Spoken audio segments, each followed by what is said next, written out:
My name is Rachel Newman-Waddy, and I wanted to welcome you to the Essential Skills for the Healthcare Provider and to CCBC. Congratulations for deciding to go to college initially or to come back and return to college for another career.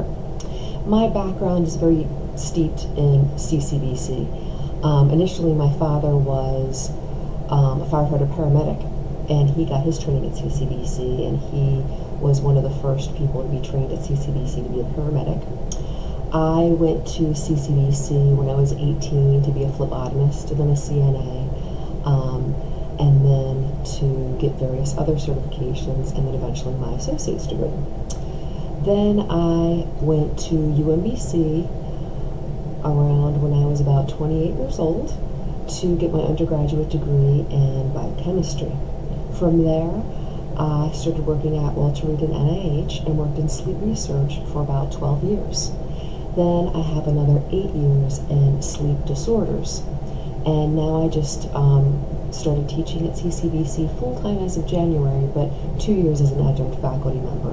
And I'm the director of the sleep technology program, and I also teach some allied health classes.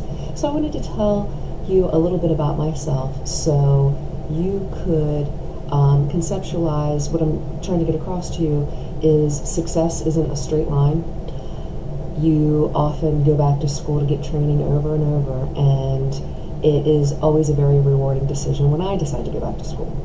Currently, I am doing my master's degree at UMUC, and I'm about halfway through. So welcome, and I look forward to interacting with you more.